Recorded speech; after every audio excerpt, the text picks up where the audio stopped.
Hallelujah. ദൈവനാമത്തിന് മഹത്വം ഉണ്ടായിരിക്കട്ടെ. Ave Maria. പ്രിയമുള്ള മക്കളെ, ഓരോ പ്രാവശ്യമായിട്ട് ഇങ്ങനെ ചേച്ചി ഇങ്ങനെ ഓരോന്നിങ്ങനെ ഓർമ്മ വരുമ്പോൾ ഈശോയെക്കുറിച്ചുള്ള സ്നേഹം കൊണ്ട് ജ്വലിക്കുമ്പോഴാണ് ഞാൻ ഇങ്ങനെ ഓരോന്ന് പറയുന്നത്. ഏലിയ പ്രവാചകൻ പറഞ്ഞില്ലേ, ഞാൻ അങ്ങയെക്കുറിച്ചുള്ള തീക്ഷ്ണത കൊണ്ട് ജ്വലിക്കുകയാണെന്ന്. ഹല്ലേലൂയ. ഈ ഒരു അനുഭവം നമുക്ക് ഓരോരുത്തർക്കും സ്വായത്തമാക്കാൻ സാധിക്കും.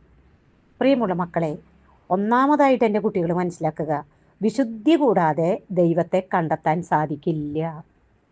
വിശുദ്ധിക്ക് വേണ്ടി പരിശ്രമിക്കണം. അതിന് നമ്മൾ എന്ത് ചെയ്യണം? എപ്പോഴും ദൈവവചനം ധ്യാനിക്കുക, ജപമാല ചൊല്ലുക, ഇടവിടാതെ വിശുദ്ധ ബലിയിൽ, അതായത് നമ്മുടെ വീട്ടിൽ വിശുദ്ധ കുർബാന ഇട്ടാലും മതി. അങ്ങനെ നിങ്ങൾ യേശുവുമായിട്ട് ഒരഭേദ്യ ബന്ധത്തിലേക്ക് കടന്നു വന്നു കഴിയുമ്പം ഈ വിശുദ്ധിയുടെ പടവുകൾ ദൈവം നമുക്ക് തന്നുകൊള്ളും. കാരണം ദൈവത്തെ പോലെ, യേശുവിനെ പോലെ നമ്മെ യേശു മാറ്റി തീർക്കും. നമുക്ക് ഇന്നലെ നമ്മുടെ ജീവിതം എന്തായിരുന്നെന്നും ഇന്ന് എന്തായിരുന്നുവെന്നും നമുക്ക് തിരിച്ചറിയാനായിട്ട് സാധിക്കും. നാം മനസ്സിലാക്കും, എൻ്റെ ദൈവം എന്നെ ഇവിടം വരെ കൊണ്ടുവന്നല്ലോ. ഞാൻ ഇന്നലെ ആരായിരുന്നു? ഞാൻ യേശുവിനെ അറിഞ്ഞില്ലായിരുന്നുവെങ്കിൽ എൻ്റെ ജീവിതം എന്തായി പോയേനെ എന്ന് നമുക്ക് മനസ്സിലാക്കാൻ സാധിക്കും. ഇതിനാദ്യമായിട്ട് നാം ചെയ്യുന്നത് ദൈവത്തെ നാം വിശ്വസിക്കുക. വിശ്വസിച്ചാൽ നമുക്ക് നിത്യജീവൻ ലഭിക്കും, ജീവനുണ്ടാകും. കാരണം യേശു ജീവൻ തരാൻ വന്നവനാണ്. ഹല്ലേലൂയ. ഒരു കൊച്ചു നുണ പോലും പറയാതിരിക്കുക. ഹെബ്രായർക്ക് ഇത് ലേഖനം 11:1 പറയാണ്, വിശ്വാസം എന്നത് പ്രത്യാശിക്കുന്നവ ലഭിക്കുമെന്ന ഉറപ്പും കാണപ്പെടാത്തവ ഉണ്ട് എന്ന ബോധ്യവുമാണ്. യേശു ജീവിക്കുന്നു, അവൻ എന്നെ തെരഞ്ഞെടുത്തിരിക്കുന്നു, സ്വന്തമാക്കിയിരിക്കുന്നു. എനിക്ക് എന്ത് വേണമെന്ന് എൻ്റെ അപ്പനായ അവനറിയാം. യോഹന്നാൻ 16:23 15:16 പറയുന്ന ഒരേ വചനങ്ങളാണ്. നിങ്ങൾ എൻ്റെ നാമത്തിൽ എൻ്റെ പിതാവിനോട് ചോദിക്കുന്നതെന്തും അവിടുന്ന് നിങ്ങൾക്ക് നൽകും. ചോദിക്കുവിൻ, നിങ്ങൾക്ക് ലഭിക്കും. അപ്പോൾ നമ്മൾ എന്ത് വേണം? ഈ വചനം, ഈ 5000 സംതിങ് വചനമുള്ളതിലെ ഓരോ വചനവും, ഇപ്പം നമ്മൾ വക്കീലന്മാർ കോടതിയിൽ കേസ് വാദിക്കുമ്പോൾ പറയില്ലേ, 306 വകുപ്പ് പ്രകാരം, ഇന്ന വകുപ്പ് പ്രകാരം, ആ നമ്പർ പറഞ്ഞിട്ടാണ് ആ നിയമം അവർ പറയുന്നത്. ഇതുപോലെ വചനത്തിൽ കർത്താവ് എന്ത് പറഞ്ഞിരിക്കുന്നുവോ, വചനം യേശുവാണ്, വചനമാണ് സത്യം. ഈ വചനം വെച്ച് നമ്മൾ നമ്മുടെ ആവശ്യങ്ങൾ അങ്ങോട്ട് പറയണം. ഹല്ലേലൂയ. അപ്പം നമ്മളിപ്പോൾ ഒരു ഉദാഹരണത്തിന് ചേച്ചി പറഞ്ഞു വരുന്നതാണ്, യോഹന്നാൻ 16:23 15:16 പറയുന്നു, നിങ്ങൾ എൻ്റെ നാമത്തിൽ എൻ്റെ പിതാവിനോട് ചോദിക്കുന്നത് എന്തും അവിടുന്ന് നിങ്ങൾക്ക് നൽകും. ഈ വചനം അങ്ങോട്ട് വെക്കണം. എന്നിട്ട് പറയാ, ചോദിക്കുവിൻ, നിങ്ങൾക്ക് ലഭിക്കുന്നല്ലേ കർത്താവെ പറഞ്ഞത്. എന്ത് വേണമെങ്കിലും ചോദിച്ചോളാൻ പറഞ്ഞിട്ടില്ലേ? ഇത് നിന്റെ വാഗ്ദാനമല്ലേ. ഈ വാഗ്ദാനത്തിൻ്റെ അനന്ത യോഗ്യതയാൽ ഞാനിത് ചോദിക്കുന്നു. Praise the Lord. എന്നിട്ട് നിങ്ങളുടെ ആവശ്യങ്ങൾ നിങ്ങൾ ചോദിച്ചേക്കണം. 2, ഈശോയോട് നമ്മൾ സംസാരിക്കുക. അവൻ്റെ രക്തം സകല പൈശാചിക ശക്തികളിൽ നിന്നും നമ്മെ മോചിപ്പിക്കുമെന്ന് നമ്മൾ വിശ്വസിക്കണം. ഒരു വണ്ടിയിൽ കയറിയാൽ ആദ്യം 1 നിമിഷം തന്നെ നമ്മൾ പ്രാർത്ഥിക്കണം. നിസാരം ഉദാഹരണത്തിന് ചേച്ചി പറഞ്ഞതാട്ടോ. നമുക്കിപ്പോൾ എവിടേക്കെങ്കിലും ഒന്ന് പോകണം, വണ്ടിയിൽ കയറാൻ പോവാണ്, വീട്ടിൽ നിന്ന് പുറത്തിറങ്ങാൻ പോവാണ്. അപ്പോൾ പരിശുദ്ധ അമ്മയോടും പറയാം, അമ്മേ, എല്ലാം അമ്മയെ ഞാൻ ഭരമേൽപ്പിക്കുന്നു, പുത്രനിൽ നിന്ന് എനിക്ക് വേണ്ടി പ്രാർത്ഥിക്കണം കേട്ടോ എന്ന് പറയുന്നു. ഒപ്പം യേശുവിനോട് പറയുന്നു, യേശുവെ, ഞാൻ ഇന്ന സ്ഥലത്തേക്ക് പോവുകയാണ്.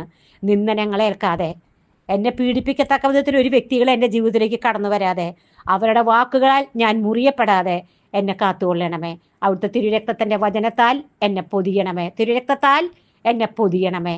ഹല്ലേലൂയ. അങ്ങനെ കൊച്ചു കൊച്ചു കാര്യങ്ങൾ കർത്താവിനോട് പറഞ്ഞ് പ്രാർത്ഥിച്ചിട്ട് വേണം നമ്മൾ ഇറങ്ങാനും ചെയ്യാനും. സങ്കീർത്തനം 34:1 പറയാണ്, കർത്താവിനെ ഞാൻ എന്നും പുകഴ്ത്തും, അവിടുത്തെ സ്തുതികൾ എപ്പോഴും എൻ്റെ അധരങ്ങളിൽ ഉണ്ടായിരിക്കും. ഈ വചനം 10 പ്രാവശ്യമെങ്കിലും പറഞ്ഞ എൻ്റെ മക്കൾ, എന്നിട്ടത് അനുവർത്തിക്കുകയും ചെയ്യേ. എന്നും പുകഴ്ത്തും. കണ്ടോ, ഞാൻ എന്നും പുകഴ്ത്തും. രാവിലെ എഴുന്നേൽക്കുമ്പോഴും കിടക്കുമ്പോഴും നന്ദിയോടെ എന്നും ദൈവത്തെ പുകഴ്ത്തുക. എത്രയോ പേര് രാവിലെ എഴുന്നേൽക്കാതെ പോയി മക്കളെ.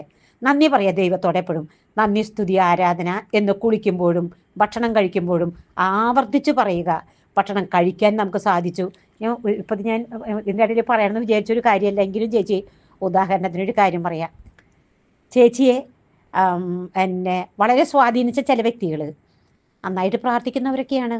പക്ഷേ ഇപ്പോൾ ഞാൻ അറിയുന്നു, അവർക്കൊക്കെ ബ്രസ്റ്റ് ക്യാൻസറൊക്കെ ആയിട്ട് അവർ ട്രീറ്റ്മെൻറ്റിൽ കഴിഞ്ഞുകൂടുകയാണത്രേ. കേൾക്കുമ്പോൾ തന്നെ ഒരു ഭയം ഉള്ളിലേക്ക് വന്നു. എൻ്റെ കർത്താവേ, ദൈവം നമ്മളെ ഇങ്ങനെ കരുതി മക്കളെ. അതുകൊണ്ട് ചുറ്റുവട്ടത്തേക്കൊന്ന് നോക്കിക്കഴിയുമ്പോഴാണ് ദൈവം നമ്മെ കരുതിയത് മനസ്സിലാക്കുമ്പോൾ നന്ദിയല്ലാതെ വേറെ എന്താ പറയാനുള്ളത്? സങ്കീർത്തനം 34:7 പറയാണ്, കർത്താവിൻ്റെ ദൂതൻ ദൈവഭക്തർക്ക് ചുറ്റും പാളയമടിച്ച് അവരെ രക്ഷിക്കുന്നു. വാഹനത്തിൽ കയറുമ്പോഴും കിടക്കുമ്പോഴും ഈ വചനം പറഞ്ഞ് ഈ വാഗ്ദാനത്തിൻ്റെ അനന്തയോഗ്യതയാൽ അവിടുത്തെ മാലാഖമാരെ എനിക്ക് ചുറ്റും പാളയമടിപ്പിച്ച് എൻ്റെ കുടുംബത്തിനും ദാനമായി തന്ന എല്ലാറ്റിനും സംരക്ഷണം നൽകണമേ എന്ന് പറയുക. പടിപടിയായി യേശുവിൽ നമുക്ക് വളരാൻ സാധിക്കും. പാല് കുടിക്കുന്ന കുഞ്ഞിനെ പോലെ മാത്രമാകാതെ കട്ടിയാഹാരം കഴിച്ച് വളരാൻ ശ്രമിക്കണം. വചനം പഠിക്കണം, വചനമനുസരിച്ച് ജീവിക്കണം. ദിവസം ഒരു വചനമെങ്കിലും ബൈഹാർട്ട് പഠിക്കണം. കിടക്കുമ്പോഴും നടക്കുമ്പോഴും അതേപ്പറ്റി നമ്മൾ ധ്യാനിക്കണം. ഉദാഹരണത്തിന് ഹെബ്രായർ 12:1 നമുക്കായി നിശ്ചയിച്ചിരിക്കുന്ന, ശ്രദ്ധിച്ച് എൻ്റെ മക്കൾ ഈ വചനം എല്ലാവരും പഠിക്കണം. നമുക്കായി നിശ്ചയിച്ചിരിക്കുന്ന ഈ ഓട്ടപ്പന്തയം നമുക്ക് വേണ്ടി ഒരു ട്രാക്ക് വെച്ചിട്ടുണ്ട് കുട്ടികളെ. നമ്മളെ നിശ്ചയിച്ചപ്പോൾ നമ്മളെക്കുറിച്ചൊരു നിശ്ചിത പദ്ധതി ദൈവത്തിൻ്റെ കയ്യിലുണ്ട്. അത് നിങ്ങൾ പൂർത്തിയാക്കിയോ? ഇതാണ് നാം അന്വേഷിക്കേണ്ടത്. നമുക്കായി നിശ്ചയിച്ചിരിക്കുന്ന ഈ ഓട്ടപ്പന്തയം സ്ഥിരോത്സാഹത്തോടെ നമുക്ക് ഓടിത്തീർക്കാം. എന്നിട്ട് പറയുന്നു, ശ്രദ്ധിച്ച് കേൾക്കണം എൻ്റെ കുട്ടികൾ, നമ്മുടെ വിശ്വാസത്തിൻ്റെ നാഥനും അതിനെ പൂർണ്ണതയിൽ എത്തിക്കുന്നവനുമായ യേശുവിനെ മുൻപിൽ കണ്ടുകൊണ്ട് വേണം നാം ഓടാൻ. അവൻ തനിക്കുണ്ടായിരുന്ന സന്തോഷം ഉപേക്ഷിച്ച് അപമാനം വകവയ്ക്കാതെ കുരിശ് ക്ഷമയോടെ സ്വീകരിച്ചു. ദൈവസിംഹാസനത്തിൻ്റെ വലതുഭാഗത്ത് അവൻ അവരോധിക്കപ്പെടുകയും ചെയ്തു. ആകയാൽ മനോധൈര്യം അസ്തമിച്ച് നിങ്ങൾ തളർന്നു പോകാതിരിക്കാൻ വേണ്ടി അവൻ തന്നെ എതിർത്ത പാപികളിൽ നിന്ന് എത്രമാത്രം സഹിച്ചു എന്ന് നിങ്ങൾ ചിന്തിക്കുവിൻ. ഒന്ന് ചേച്ചി ഒന്ന് എക്സ്പാൻഡ് ചെയ്ത് പറയണത് ശ്രദ്ധിച്ച് കേൾക്കേണ്ട കുട്ടികൾ. കണ്ടോ, യേശു ക്രിസ്തു നമ്മുടെ മുൻപിൽ എപ്പോഴും യേശുവായിരിക്കണം. യേശുവിൻ്റെ പാത പിന്തുടർന്നുകൊണ്ടാണ് നാം ഓടുന്നത്. അവിടെ പറയണ്, അവൻ തനിക്കുണ്ടായിരുന്ന, അതെ അവൻ രാജാവായിരുന്നു, അവൻ ദൈവമായിരുന്നു. അവൻ അതൊന്നും വകവയ്ക്കാതെ കേവലം ഒരു പുൽത്തൊഴുത്തിൽ ജനിച്ച് നിന്ദിക്കപ്പെട്ട് ദരിദ്രനായി കുരിശെടുത്ത് എല്ലാവരും ഒറ്റപ്പെട്ട് നമുക്കൊരു മാതൃക കാണിച്ചു തന്നു. അപമാനം വകവയ്ക്കാതെ പിതാവ് എനിക്ക് തന്ന ഈ പാനപാത്രം ഞാൻ കുടിക്കേണ്ടതല്ലയോ? നമുക്ക് ഈ അനുവദിക്കുന്ന കുരിശുകളും സഹനങ്ങളുമാണ് നമ്മെ നിത്യജീവിതത്തിലേക്ക് കൊണ്ടുപോകുന്നത്. ഹല്ലേലൂയ. അത് ആദ്യകാലങ്ങളിലൊക്കെ നമുക്ക് ചിലപ്പോൾ അതിൻ്റെ അർത്ഥമൊന്നും മനസ്സിലാവില്ല. അപ്പോൾ നമുക്ക് എന്തോ പൈശാചിക ശക്തി നമ്മെ ബന്ധിച്ചിരിക്കുന്നു എന്നോർത്ത് നമ്മുടെ ഭൗതികമായിട്ടുള്ള ആവശ്യങ്ങൾക്ക് വേണ്ടി നാം ഓടിക്കൊണ്ടേയിരിക്കും. എൻ്റെ മക്കളെ, എല്ലാറ്റിനുള്ള ഉത്തരം ബൈബിളിലുണ്ട്. എൻ്റെ കുട്ടികൾ ബൈബിൾ പഠിക്കുമോ? എന്നിട്ട് ഇവിടെ പറഞ്ഞു നോക്കൂ, അവൻ തന്നെ എതിർത്ത പാപികളിൽ നിന്ന് എത്രമാത്രം സഹിച്ചു എന്ന് നിങ്ങൾ ചിന്തിക്കുവിൻ.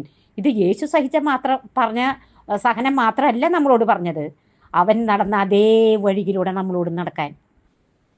നിങ്ങളെ പലരും എതിർത്തും ഒറ്റപ്പെടുത്തിയും സഹനങ്ങളിലൂടെയും കടബാധ്യതയിലൂടെയും രോഗത്തിലൂടെയും വീടില്ലാതെയും ഇതൊക്കെ നമ്മുടെ ജീവിതത്തിൽ ദൈവം അനുവദിച്ചിട്ടുള്ളതാണ്. ഇതിലെല്ലാറ്റിലും ദൈവത്തിൻ്റെ കരം കാണണം. അവൻ എൻ്റെ കരം പിടിച്ചിട്ടുണ്ടെന്ന് വിശ്വസിക്കണം. അവൻ എൻ്റെ അപ്പനാണെന്ന് വിശ്വസിക്കണം. ഞാൻ അവൻ്റെ മകനും മകളുമാണ്. അതുകൊണ്ട് ഈ അപ്പൻ ഒരിക്കലും എന്നെ ഉപേക്ഷിക്കില്ല. അന്ത്യത്തോളം യുഗാന്ത്യം വരെ അവൻ എന്നോട് കൂടെ ഉണ്ടായിരിക്കും. അവൻ എനിക്ക് ചെയ്യുന്നതെല്ലാം എൻ്റെ നന്മയ്ക്കാണ്.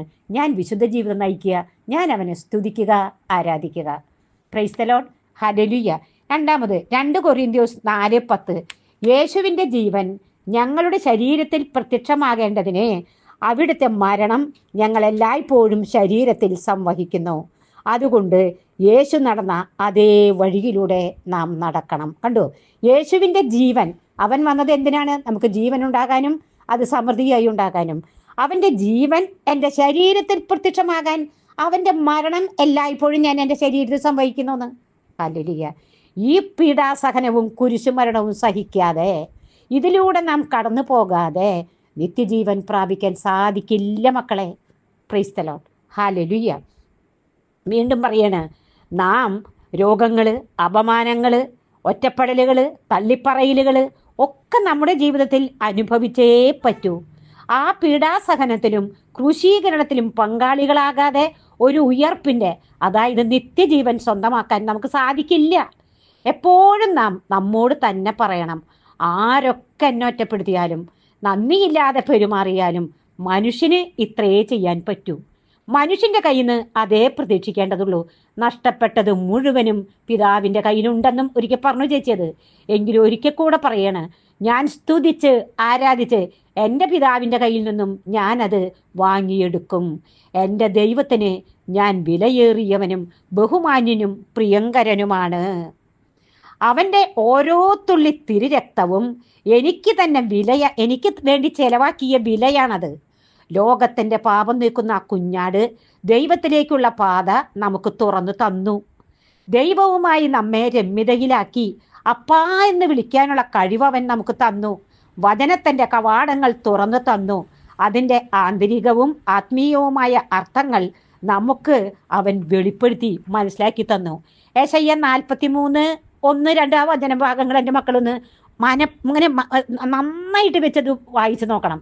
അതിങ്ങനെയാണ് പറയുന്നത്: യാക്കോബേ നിന്നെ സൃഷ്ടിച്ചു. നമ്മൾ ഓരോരുത്തരും ജഡിക മനുഷ്യരായി ആദോഹവ്യം പാപം ചെയ്യുക വഴി നാം പാപികളായാണ് ജനിച്ചു വന്നത്.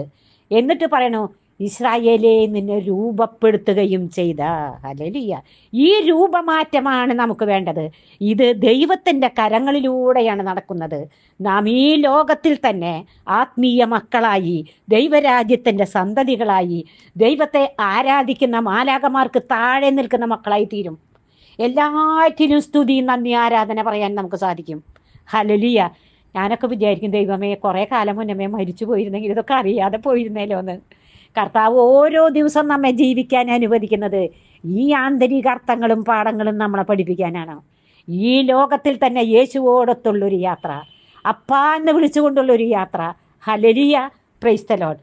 അതായത് ഒരു ഉദാഹരണത്തിന് ചേച്ചി പറയാണ്, ബാറൂക്കിൻ്റെ പുസ്തകം 5-ാം അധ്യായം 1-ാം തിരുവാക്യം: നീ ദുഃഖത്തിൻ്റെയും പീഡനത്തിൻ്റെയും വസ്ത്രം മാറ്റി ദൈവത്തിൽ നിന്നുള്ള മഹത്വത്തിൻ്റെ സൗന്ദര്യം എന്നേക്കുമായി അണിയുക. ഈ വചനം ശ്രദ്ധിച്ച് മനസ്സിലാക്കണം. ലോകത്തിൻ്റെ, അതായത് ജഡീക മനുഷ്യനാണ് ദുഃഖത്തിൻ്റെയും പീഡനത്തിൻ്റെയും വസ്ത്രം ധരിച്ച മനുഷ്യൻ. ആ മനുഷ്യനെ ദൈവത്തിൻ്റെ കരത്താൽ, പ്രാർത്ഥനയുടെ ശക്തിയാൽ, വചനത്തിൻ്റെ ശക്തിയാൽ നാം ഏദൻ തോട്ടത്തിൽ ആദ്യം സൃഷ്ടിച്ച ആദ്യ മാതാപിതാക്കളുണ്ടല്ലോ, അവരെ പോലെ മഹത്വത്തിൻ്റെ ദൈവിക മനുഷ്യനെ നാം വീണ്ടും ധരിക്കണം. അതായത് വീണ്ടും ജനിച്ച മകൻ, മറ്റൊരു ക്രിസ്തു. അവനോട് ദൈവം പറയുന്നു, നീ വീണ്ടും ജനിച്ചിരിക്കുന്നത് നശ്വരമായ ബീജത്തിൽ നിന്നല്ല, അനശ്വരമായ ബീജത്തിൽ നിന്നാണ്, സജീവവും സനാതനവുമായ ദൈവവചനത്തിൽ നിന്ന്. എന്നിട്ട് പറയുന്നു, നിങ്ങൾ തെരഞ്ഞെടുക്കപ്പെട്ട വംശവും രാജകീയ പുരോഹിത ഗണവും വിശുദ്ധ ജനതയും ദൈവത്തിൻ്റെ സ്വന്തം ജനവുമാണ്. അതിനാൽ അന്ധകാരത്തിൽ നിന്ന്, അതല്ലേ നമ്മൾ ആ അന്ധകാരത്തിൽ നിന്ന് നമ്മൾ വിട്ടു, തൻ്റെ അത്ഭുതകരമായ പ്രകാശത്തിലേക്കാണ് നാം വന്നിരിക്കുന്നത്. നമ്മെ വിളിച്ചവൻ്റെ നന്മകൾ പ്രകീർത്തിക്കണം. അപ്പം നമുക്ക് എല്ലാവർക്കും ഇപ്പോൾ ചേച്ചി പറഞ്ഞ പോലെ എല്ലാവർക്കും പറയാൻ പറ്റിയെന്ന് വരില്ല. അപ്പം നമ്മൾ എന്ത് ചെയ്യണം? പ്രാർത്ഥിക്കണം. ലോകത്തിന് മുഴുവൻ വേണ്ടി പ്രാർത്ഥിക്കണം. വിശുദ്ധ ജീവിതം നയിക്കണം. എന്നിട്ട് പറയാണ്, രക്ഷയിലേക്ക് വളർന്നു വരേണ്ടതിന് നിങ്ങൾ പരിശുദ്ധവും ആത്മീയവുമായ പാല്, എന്താണ്? വചനം. കൊച്ചു കുഞ്ഞുങ്ങളെ പോലെ ഈ പാലിന് വേണ്ടി ദാഹിക്കണം, അത് കുടിക്കണം. ഹല്ലേലൂയ. ദൈവം എല്ലാ സബ്സ്ക്രൈബേഴ്സിനെയും വ്യൂവേഴ്സിനെയും അനുഗ്രഹിക്കട്ടെ എന്ന് പ്രാർത്ഥിക്കുന്നു. ലോകം മുഴുവനും വേണ്ടി പ്രാർത്ഥിക്കുന്നു. അമ്മേ മാതാവേ, നീതിമാനായ വിശ്വാസേ പിതാവേ, അപ്പസ്തോല ഗണങ്ങളെ, മാലാഖമാരെ, വിശുദ്ധരെ, നിങ്ങൾ ഞങ്ങൾക്കായി പ്രാർത്ഥിച്ചതിന് നന്ദി. തുടർന്നും ഞങ്ങൾക്ക് വേണ്ടി പ്രാർത്ഥിക്കണമേ എന്ന താഴ്മയോടെ യാചിച്ചുകൊണ്ട് നിത്യം പിതാവും പുത്രനും പരിശുദ്ധാത്മാവുമായി സർവശക്തനായ ദൈവമേ, ആമേൻ.